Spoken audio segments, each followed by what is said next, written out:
குடியரசு துணைத் தலையங்கம் ஆகஸ்ட் 9 1925. சுரேந்திரநாதரின் மறைவு.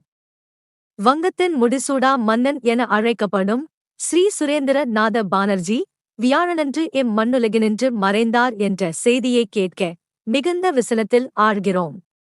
அப்பெரியார் 50 ஆண்டுகள் தேசத்திற்கு தனக்கு தோன்றிய வழி நின்று சலியாது தொண்டு புரிந்தார். முதலாக கலெக்டர் உத்தியோகத்தில் சில மாதங்கள் இருந்து பின்னர் விலக்கப்பட்டார். உடனே கல்வி வளர்ச்சிக்காக உழைக்க முற்பட்டு ரிப்பன் கல்லூரியைக் கண்டு அதில் போதகாசிரியராகவும் இருந்தார். தேசிய உணர்ச்சி பரவாத அக்காலத்தில் இளம் வங்க வாலிப வீரர்களுக்கு மிகுந்த ஊக்கத்தை கொடுத்தார். பழைய காங்கிரஸில் ஓர் முக்கிய தலைவராக நின்று ஊழியம் புரிந்தார். 2 முறை காங்கிரஸில் தலைமையும் வகித்துள்ளார்.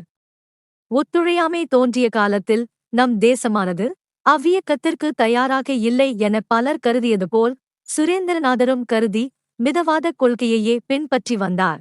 ஸ்ரீ சுரேந்திரநாதர் மீது இந்திய மக்கள் ஏதாவது ஒரு வழியில் அதிருப்தி அடைய வேண்டுமானால் ஒத்துழையாமையின் பலனாய் பின்னர் நடக்கப் போவதை முன்னரே அறிந்து கொண்டார் என்கின்ற ஒரு விஷயத்தில்தான் அவ்வித அதிருப்தி ஏற்படும். அவரது குடும்பத்தினருக்கும் அன்பர்களுக்கும் எமது அனுதாபத்தை தெரிவிக்கிறோம்.